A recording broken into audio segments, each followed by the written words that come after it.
This can tie into my next point, though, because I actually think if you look at the problems with Gamer Leisure, it's going to actually be a good segue into my bad point, which is this new TSM lineup that they've made is a great example of how not to GM teams, much like Gamer Legion Squad, and the reasons why are very similar.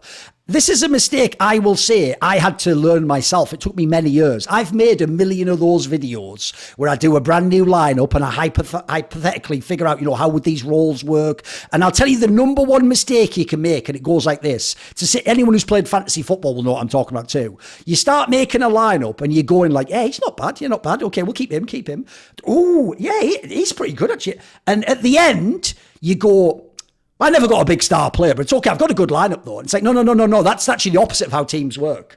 With a big team, you got to have your main players first. Then you can add in, a questionable player, a player with potential, a player who's not bad. He's a bit better than people think. But if you don't have those stars, the worst team you can build is a team like this TSM squad, where it's like you've got a bunch of role players that are good, interesting, they can add something, maybe they're better. But at the end of the day, you don't have the top 20 players. You don't have those players that are going to win you the game and produce the numbers. And so if you look at the TSM lineup, the first glance, you're going to go, this isn't a bad lineup. But hey, I actually like some of these players. You know what? Maybe this, but then you forget that essentially, if we were being brutal, the TSM lineup essentially is going to rely on the Modo guy from Romania, who's barely ever played any lands, by the way. He just needs to be like Monacy. And if he isn't, it's over already. Because the point is, someone like Inters, they're like floor raisers. I actually think that Jack Stevens not a bad player, but these are players who are very low, like frag-wise production. Like they already almost demand you have a Monacy to make up for that. So then if you've got like a questionable, like we're just going to throw this guy in there,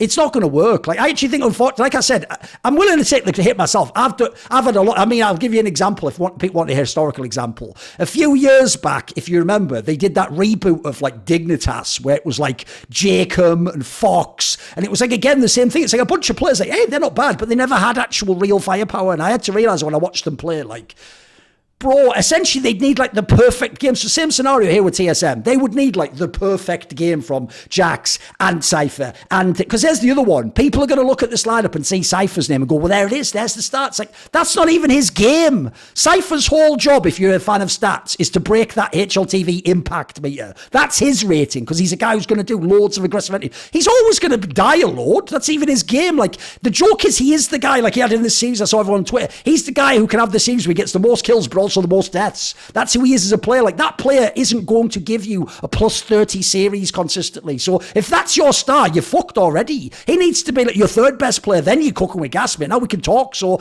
like I said, the Game Legion one's bad enough because they're highly ranked, but dude, a lot of people actually seem hyped about. I know it's because TSM's the org, but people seem hyped about this lineup. I don't know what there is to be hyped about. I even individually, like I say, like a bunch of the players. I just don't know what. Like at the end of the day, in Counter-Strike, I say this about sports. Basketball, at the end of the day, is about putting the ball through the hole. You can have all the best defenders and if you can't put the ball in the hole enough, you won't win. It's the same in Counter-Strike.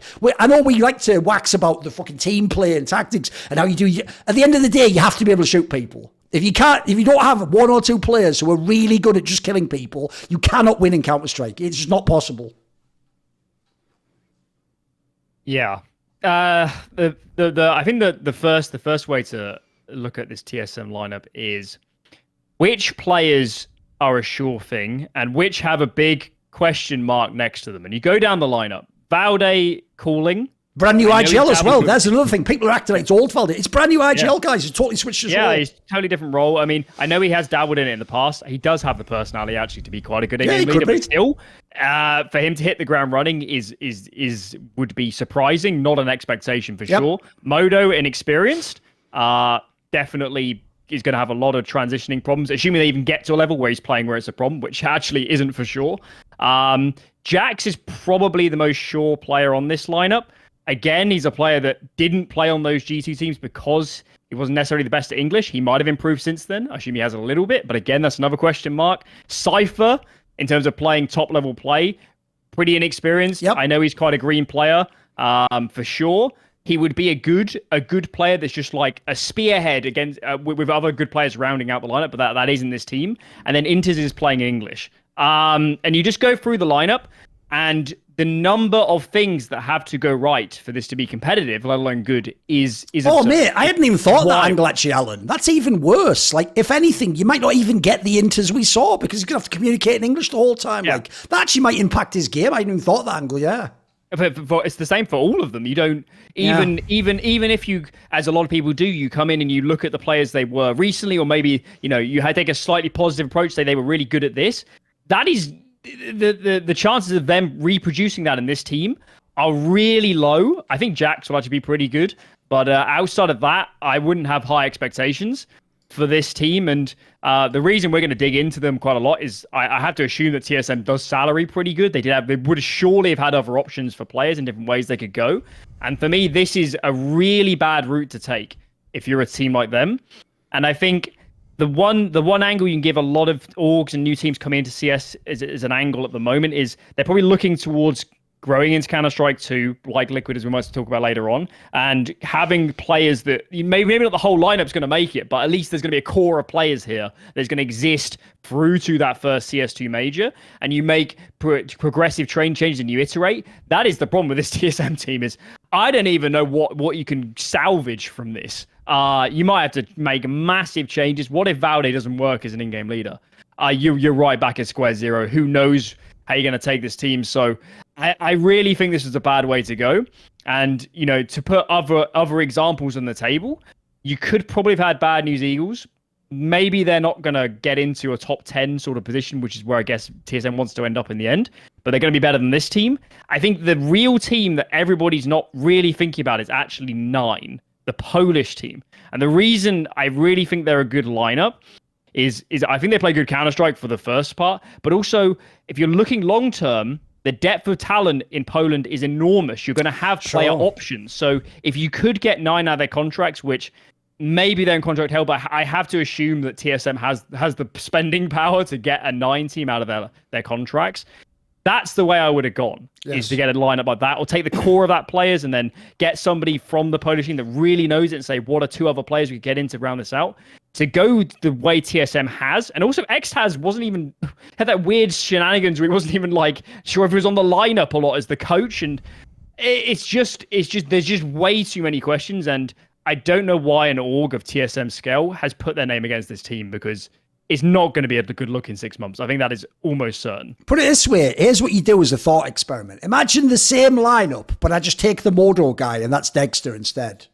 Mate, immediately now we've got an interesting lineup, but as you say, Alan, there's too many question marks. Almost, in fact, once I now know the inters angle, it is only Jax is the one I can sort of rely on to play the game. What do you think, Maui? Where are you at on this one? Because I was actually almost shocked. I know part of it probably is because it's the org TSM and people think they've got money and stuff. Dude, the actual general community response is fairly positive to this team. Have you noticed that? People are kind of hyped about it. I don't know if it's the Xtaz angle or what, but I don't get it though, because I look at the line, what is this? What is this? Xtaz was the one thing that had me feel like, okay, maybe this team can perform above the sum of its parts. When I look at this team, actually, it's not that there's too many questions for me. It's actually that there's too many certainties. It's actually the fact that I know what Jax is as a player. I know what Inter's ceiling is as a player. I even know what Valde has been providing as an individual. And in terms of these question marks that you guys are bringing up, it's almost like, how bad could they be? Like, the questions for me are almost like, how in a negative direction can it go worse than what Jax was doing with Vitality when he was standing in for them at last season of Pro League? Can Inter's be worse because of what Alan said, in that he's now speaking English for the first time on a competitive lineup?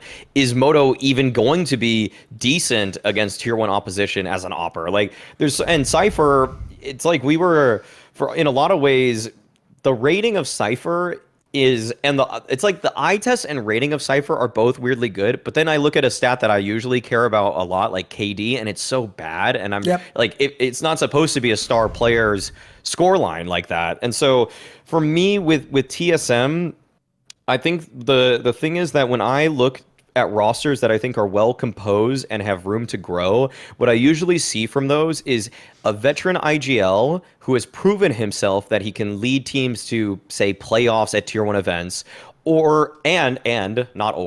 and one other savvy veteran who can help be a glue guy. And I think of a great example of this in history was that Mouse Sports lineup in 2019. I thought that team was very well composed, where you had Woxic, who was a wild card, you had Rops, who was on the come up, you had Frozen, who was on the come up, and then you had Kerrigan and Chris J as these glue guys who are going to make sure that this team is going in the right direction all the time, and they're going to fill in the gaps in terms of macro elements. It's like, oh, we need a guy who's going to do this to take space so that we can unlock our stars. And I look at this team, and I don't really know who they're making space for. Like who on this team do I want to get all the resources to actually win games? What are the win conditions of this team other than just playing across the board decent CS? Like there needs to be some sort of edge that makes this team to me stick out. And right now they do not have that by any means. If Cypher performs even as well as he did during the major, I don't necessarily think that is going to always lead to winning Counter-Strike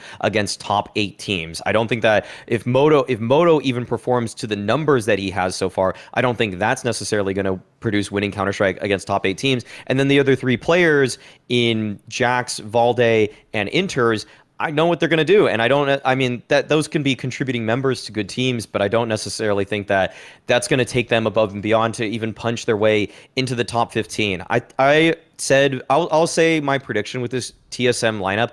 I would be shocked if they break into the top 18 on HLTV rankings. I would be so shocked because they are not a partner team with ESL. They are not a partner team with Blast. I don't know what qualifiers they expect to be getting through because the European talent and the teams that are in that tier 1.52 scene, that's brutal. Like getting past teams like Bet Boom consistently, who to me have already proven themselves more so in qualifiers, and team like Nines that are vying for those spots. I don't think that they have a chance without making at least 2 roster changes to break into the top 15. Oh, by the way, I've realised I'm actually even being too silly using the hypothetical of Dexter. The worst part about this lineup, Alan, is if everyone remembers the hype of a few months ago when we heard the rumour, the original one of the players with Jax was bloody Sirison. Like, that's actually an interesting lineup, mate, if they could have had him. The jokers of all the players listed, remember, it was like Dupree, Sirison, Jax. It's like, and Jax is the only one we got out of those. Like, at least if I have Dupree, I have the angle, maybe he could become a star again. Sirison, by the way, already is a good player. He just wasn't like world class all the time. Like, the sad thing is, you basically, that's why I say, I don't think it's like terrible roster construction, but I think it's ass backwards. You know what I mean? It's like you've put in the role players and then you forgot to actually add any stars. I assume you end up with this lineup because you come in with grand ambitions. You get Xtaz on board, you get Lambert in as assistant coach, you get certain elements of the team in, and then you don't get certain contracts over the line for certain players, and you end up compromising on certain. It's a bit like Cloud9 actually, the Flashpoint team, and you just keep compromising on players until you end up with a lineup so far from your initial ambition when you might have. I mean, let's be real, you might have already negotiated contracts with some of these players, or maybe they haven't signed, but you're probably in the ballpark for salary and length and stuff for some of these guys. I think, as Maui said, top 18. I wouldn't be surprised if this team doesn't crack top 30. Playing in Europe, it's a death sentence. There's so many good teams, maybe long term some of these players can be good, but if this lineup can work, Xtaz and Lambert as a coaching core need to do some serious, amazing stuff with Modo and Cypher, because that for me is the only real potential in this team, is getting more out of those players than we necessarily expect at the moment. By the way, when I have a look, this actually also does make me question, either was it the case that, like, because I think nearly all these players were buyouts, except maybe the Modo guy, I'm going to guess, because a lot of them would involve buyouts. Like, TSM has money, but I can tell you they don't have, like, loads. Like in League, for example, they're downsizing the operations and stuff. So the real question I have is, I think you're probably right, Alan. I think what happened is when they were making their board of, like, we've got this guy, now we talk to this guy, I think eventually you don't have enough money, because if I look, as well as Sirison, another name was Zorte was apparently on the board that people thought he could get. The problem with these players is they're all buyouts. So, like, I don't know if it's they didn't want to join, they couldn't do it, but like I say, you've just missed on the players you needed. Like, if you have any of these players, by the way, Dexter, Zorte, Sirison, now I start to get interested. Now you're perking, hey, maybe there's something there. Because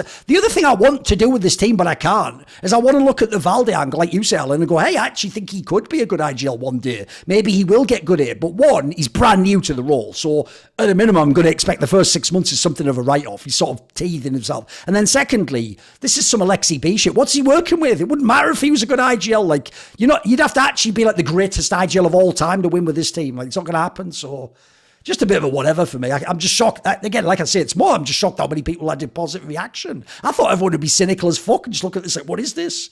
Right, okay then, Alan, what is your... I'll say one thing. I'll say one thing, Thorin, about that. Why the community's perception was like that. I feel like people just really like some of the individuals. As in, like, people were like I remember Launders' tweet was like, any team with Jax, I'll watch. And it's like, I get you're a fan of him, but like, are we really...